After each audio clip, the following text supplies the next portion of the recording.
Hijrah Diaries. Bismillahirrahmanirrahim. Assalamualaikum warahmatullahi wabarakatuh.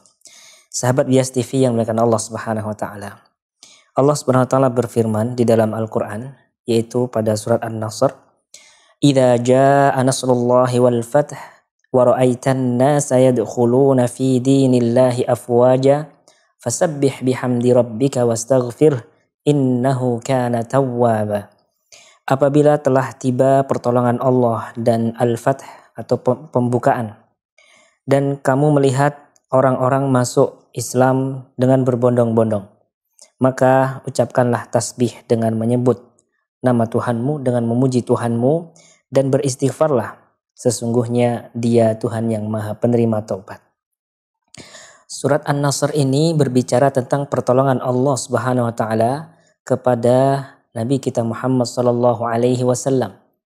Dan para ulama menjelaskan bahwa surat An-Nasr adalah surat terakhir yang turun secara utuh.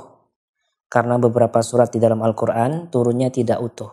Ada yang per ayat, ada yang setengahnya surat, adapun surat An-Nasr diturunkan secara utuh. Allah Subhanahu wa taala dalam surat ini menjelaskan, apabila telah datang kepadamu pertolongan Allah wal fathu dan al-fathu. Yang dimaksud dengan al-fathu di sini adalah penaklukan kota Mekkah.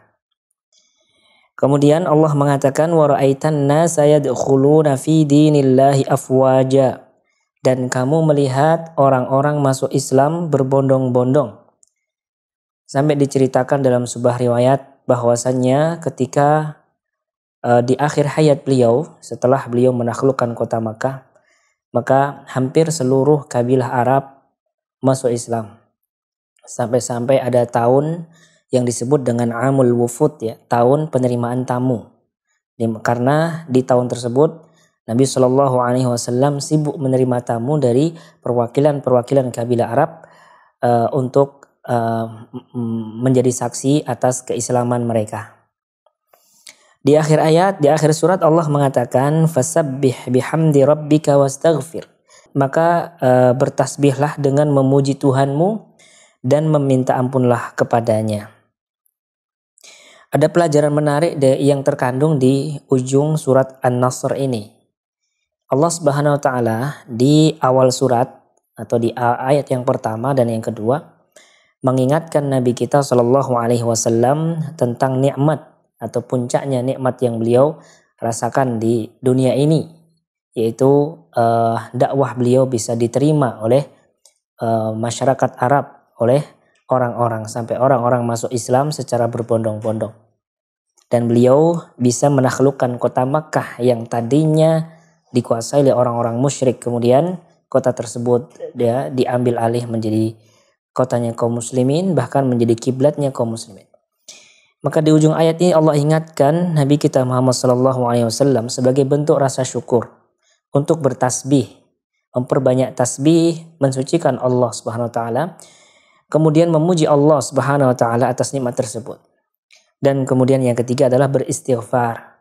Maka ada 3 perintah yang terkandung di ayat yang ketiga ini, ya. Nabi SAW diperintahkan untuk memperbanyak tasbih, yang kedua memperbanyak tahmid, kemudian yang ketiga adalah memperbanyak istighfar. Istighfar itu artinya meminta ampun kepada Allah Subhanahu wa taala. Oleh karenanya ketika Nabi SAW mendapatkan wahyu surat An-Nasr ini, maka beliau terinspirasi daripada surat An-Nasr ini untuk menjadikannya sebagai doa, ya, ketika beliau sujud, ya.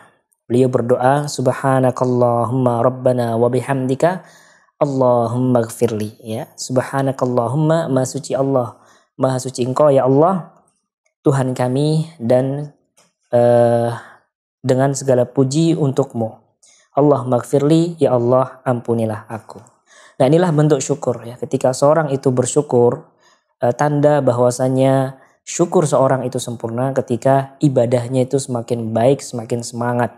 Makanya Nabi SAW diajarkan oleh Allah Subhanahu wa taala cara bersyukur itu apa? Dengan memperbanyak ibadah, di antaranya bertasbih, bertahmid, dan beristighfar. Kemudian dari ayat ini juga kita bisa mengambil pelajaran ya, bahwa kita diperintahkan untuk beristighfar setelah kita melakukan ibadah. Ya, Nabi SAW setelah selesai menjalankan amanah yang terbesar yang dibebankan kepada beliau, berupa menyampaikan risalah ini kepada manusia. Ketika sudah sempurna beliau menyampaikan risalah ini kepada manusia, tentu itu ibadah yang besar. Maka Allah Subhanahu wa taala perintahkan untuk beristighfar, astagfirullah, ya. Maka beliau jadikan ayat ini sebagai inspirasi doa ketika beliau sedang sujud. Dan kita tahu ketika sujud itu adalah waktu mustajab untuk berdoa. Pelajaran ini bagi kita untuk tidak ujub, untuk tidak merasa berbangga diri ketika kita sudah melaksanakan ibadah walaupun sehebat apapun, ya, walaupun seistimewa apapun ibadah tersebut.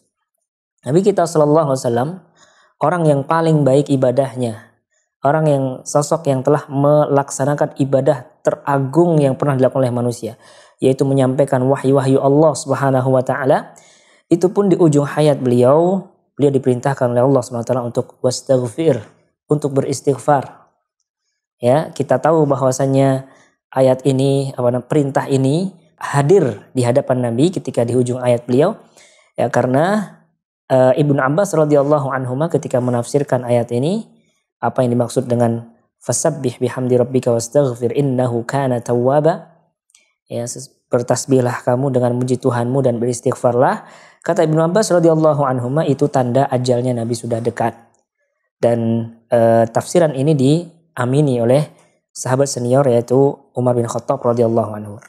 Nah, ini artinya apa? Artinya bahwasanya kita diperintahkan untuk beristighfar setelah kita melakukan ibadah. Karena kenapa kok kita beristighfar setelah melakukan ibadah? Yang pertama, Nabi saja orang yang paling baik ibadahnya, setelah beliau ibadah diperintahkan Nabi untuk beristighfar. Yang kedua, hal tersebut akan dapat mengikis rasa ujub di dalam diri kita, rasa bangga dalam diri kita, yang mana itu akan menghapus pahala amal kita. Jadi ketika kita sudah ibadah, PR kita untuk tetap mendapatkan pahala ibadah itu belum berhenti, ya.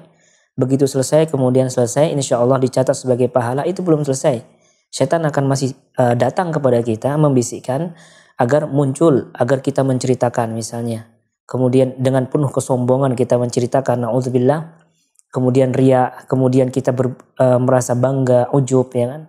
Akhirnya ibadah yang besar yang kita lakukan dengan susah payah, dengan lelah, itu menjadi hilang pahalanya karena sebab ujub ataupun riya, ya. Kemudian kenapa kita beristighfar setelah kita melakukan ibadah? Yang ketiga adalah banyak hadis Nabi SAW memerintahkan kita juga untuk mengucapkan istighfar setelah kita melakukan ibadah-ibadah yang istimewa. Seperti misalnya setelah sholat kita diperintahkan, ya, zikir pertama setelah sholat adalah istighfar, ya. Astagfirullah, astagfirullah, astagfirullah. Demikian juga setelah seorang itu selesai bermajlis ilmu, ya, doanya subhanakallahumma wa bihamdika asyhadu an la ilaha illa anta astaghfiruka, ya Allah ampunilah aku wa atubu ilaih, dan aku bertobat kepadamu. Kemudian yang keempat adalah, ya, alasan yang keempat kita beristighfar setelah beribadah karena kita menyadari bahwasanya sehebat apapun perjuangan kita untuk melakukan ibadah, mencapai ibadah yang sempurna, maka banyak kekurangan. Ya, kita sadari bahwasanya dalam ibadah kita itu banyak sekali kekurangan. Akan susah sekali kita bisa melakukan sholat 100% khusyuk, ya. Untuk bisa berjuang ikhlas 100% itu bukan perjuangan yang mudah. Untuk bisa melakukan ibadah sebaik-baiknya nih bukanlah suatu hal yang mudah. Maka kita dengan istighfar ini menyadarkan diri kita bahwa ibadah saya ini masih banyak kekurangan. Sementara pahala Allah itu terlalu sempurna untukku. Ya, seandainya surga itu nilai tukarnya atau alat tukarnya itu dengan amal saya, ibadah saya nggak akan pernah terbeli, karena surga jauh lebih mahal daripada amal ibadah saya, ya, karena ibadah saya penuh dengan aib, penuh dengan kekurangan. Maka dengan ini akan muncullah dorongan untuk bersyukur kepada Allah Subhanahu wa taala. Demikian yang bisa kita petik dari surat An-Nasr ini, semoga bermanfaat. Wassalamualaikum warahmatullahi wabarakatuh.